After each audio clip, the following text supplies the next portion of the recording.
Beauty parlour అలాంటివి, మగవాళ్ళకైతే cell phone repairing, electricians, mechanism, TV, computer mechanism, అట్లాగా వాళ్ళు కోరుకున్న రంగాల్లో వాళ్ళకి నైపుణ్యాన్ని ఇచ్చి, అంటే ట్రైనింగ్ ఇచ్చి, వాళ్ళకి ఏదో విధంగా వాళ్ళ స్వతహాగా వాళ్ళు జీవించేటట్టు చేయటం. అందులో భాగంగా ఇంకోటి కూడా ఉంది.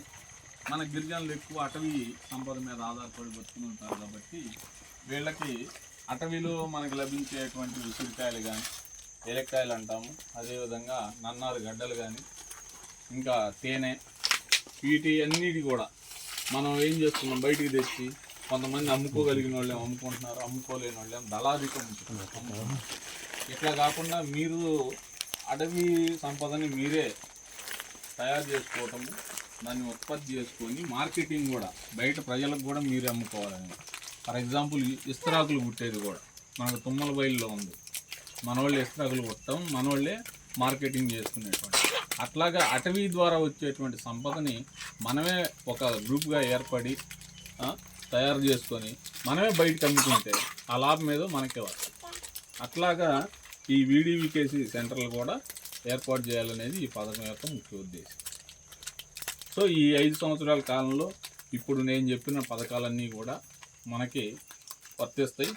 వీటితో పాటుగా మన సెంచుగానే కాకుండా జన్మ వాళ్ళకు కూడా ఇవి వస్తాయి అన్నమాట. మన సెంచుకు సపరేట్గా పిఎం జన్మన్ అనేది ఇంకోటి సపరేట్గా ఉంది. సో మనకైతే ఇబ్బంది లేదు. మనకి 2 రకాల స్కీమ్లు ఉన్నాయి. ఒకటి పిఎం జన్మన్ అచ్చం సెంచు వాళ్ళకి, ఇంకొకటి ఇప్పుడు ధర్తీ ఆబ్ అనేది మిగతా గిరిజనులు. 2 విధాలుగా మనం కావాల్సినటువంటి పథకాలని ఉపయోగించుకోవడానికి అవకాశం ఉంది. కాబట్టి మీరు ఎవరైతే అర్హులో వాళ్ళందరూ కూడా ఈ పథకాలన్నీ కూడా, అది మీకు కావచ్చు లేదా మీ గూడానికి ఉపయోగపడేవి కావచ్చు, అన్నీ కూడా మీరు ఏదైతే అవసరమో ఆ సంబంధిత అధికారిని కనుక కాంటాక్ట్ చేసుకొని మీరు అన్నీ ఉపయోగించుకోవాలనేది నా ఉద్దేశం.